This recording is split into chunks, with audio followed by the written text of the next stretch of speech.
Flight boss, bitch, you know, for sure. You're now listening to the Mind of an Terry's Moon. I'm the Archangel Uriel, and I'm here to carry out God duties and motherfucking responsibilities. God damn.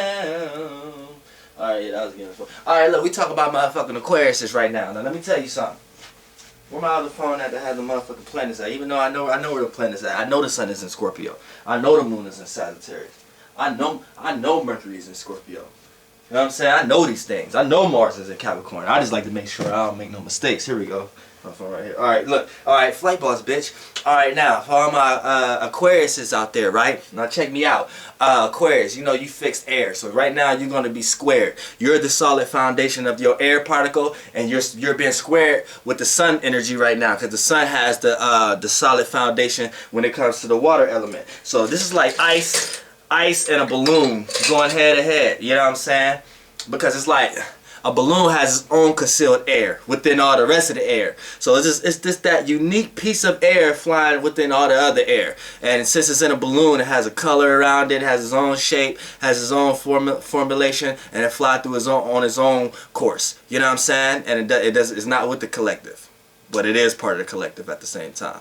So what happens right here is, when it comes to your thinking and your ways of trying to think, you're going to have to learn from other people's emotions and the way they feel about certain things. You may want to conversate and think and talk about certain things in the way like you want to talk about it, but people are going to want to feel and put emotional construct around it the way they want to put around it. And then it just don't mix unless you're going to make some H2O, and ain't nobody going to try to sit around and see a tornado. I mean, not a tornado, but a hurricane all day. Nobody want to sit around and float on some heavy tides all day. Nobody want to be at the beach of all day experiencing this heavy tides all day. No, they want things to be smooth. So when the emotions want to be smooth and the air want to be erratic, it's not going to mix. When the air want to be calmed down and be light and breezy today, but the water want to breeze and flow into its own direction, it's not going to mix. So you see what I'm saying?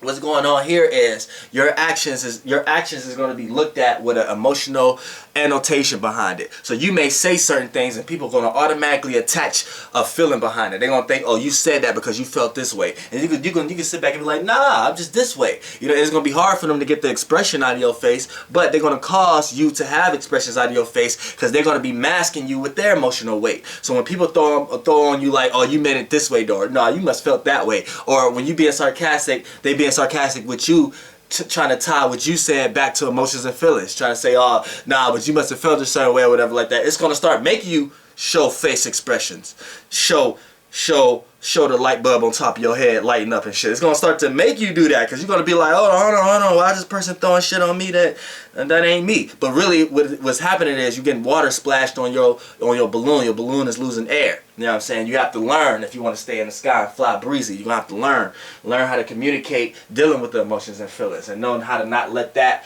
blur with the actual intention behind what you're doing. So that's kind of the basic construct of your actions, what you're going to be going to. Now, how people are going to feel about you, how people are going to react about you, let's know. The moon is in Sagittarius, so this is a sextile. So you're going to see all kind of opportunities for support. When people see things you're into, your actions, things that you're acting on, people are going to see opportunities to help you, put meaning behind it, give you emotional support, give you backing, give you support in general. Period. Feel where you're coming from. Try to understand what you see for you. Now it can be bad too. People are going to see a lot of opportunities. People are going to see a lot of opportunities to put you in situations where it's like this. You're going to want to think, but they're going to want to put your thinking in a cage because they're going to be like, it don't serve no purpose. It don't have no meaning. Like, I mean, what you saying sound good and it makes sense, but as people, how can we spiritually connect with that? And that's, people going to make you feel like what you're saying don't mean nothing, basically. Your actions right now is going to have to mean more than anything you could think and say right now. So just know that. And your actions might be so sarcastic or might be so thrown off before or aloof before where you could just give a certain person a look and walk away and make them think certain things. Nowadays, well, at least this week and today, that's not going to work. People want to look at that and look at you like, you stupid. You did something like you thought you won. You did a shoulder shrug like you thought you accomplished something. You ain't do shit. People want to see more now. See? You gotta understand that. Now, Mercury. Today's Mercury is in Scorpio, so the way you think and communicate with people, the way they think and communicate about you is going to be in a situation where it's like people are going to try to put things on you that's not really about you. They're going to try to make you seem worse than what you are, and vice versa. They're going to try to make you seem better than what you are. It's like a square, it's a learning process. So you have to learn from this. You have to learn that everybody are not just cool like you. You know what I'm saying? And a lot of other people like to throw heavy shit on other things, so just know that. And when I say that, I mean like water, weight, density. They like to add things onto things that's light, like just letters and conversation. But you, for the most part, is you have to learn to understand that.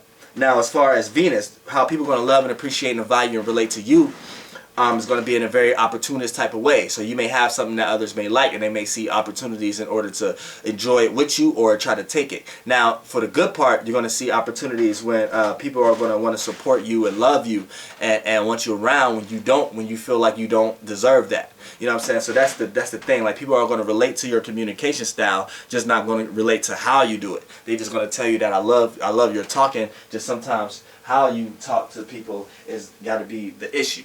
So keep that in mind. Now, Venus, this is people's intentions and willpower and passion and you know what I'm saying, with things people intend to do. When they see your actions and the way you act, people are it's like a fatal attraction type thing. Like, they have a sense of your actions, but right now people don't want to do that right now. They want to communicate, they want to think, they want to share ideas. So that's where you may fall short, because you're too busy acting and taking actions where other people want to communicate and elaborate and come together. Now, when it comes to Jupiter is going to help you out because it's in your fellow sign, Libra. So right here, the way you learn and the way you gain wisdom and experience is the same way other people are doing with you, through communication, through thinking, through ideas. Because you may have a little more stubborn way. People try to initiate things with you, initiate stuff with you, things to do with you, where you need time to sit back and think like, ho, let's see what we're doing first, and then we can bring this together and have it organized. Saturn is how one gains structure in one's life. Now, Saturn, you're going to gain structure in your life in a way of thinking, well, not, people look at your actions and just you being you as a way of gaining structure, but not making it concrete. That's just getting all the relationships and getting everybody to know in order. And so when stuff go wrong, you have something to fall back on. People are going to see that, but for the most part, you know what I'm saying, people are going to want you to put meaning behind your relationships. You just can't be here all the time. Sometimes you have to have an emotional connection with someone, or a meaningful connection with someone. And that's what Sagittarius is going to try to teach you with this Saturn. It's going to teach you that no foundation, you can communicate with all the people in the world, but if you don't have no meaning or inspirational or no kind of connection, a vision with this person, then it's just going to come and go and continue to put you in an unstable situation where you have to come and go like the wind as usual. Now, when it comes to Uranus in the Aries, sextile. So you're gonna have opportunities to see a lot of unique and original situations, but also it's gonna change and oppose and rebel against what you got going on. Now, that can be good or bad. You may be doing something bad and something may happen to change up you from doing that. So then, you know what I'm saying, a situation may come across where that was needed. Neptune is the planet of dreams, illusions, imagination, and creativity, and how it's going to appear to you is like a fatal attraction. You're going to sense that you should have some emotional impact with it, but you're going to want to analyze and think more and come up with creative ideas more. And then last but not least, Pluto. Pluto is deep transformation, deep desires.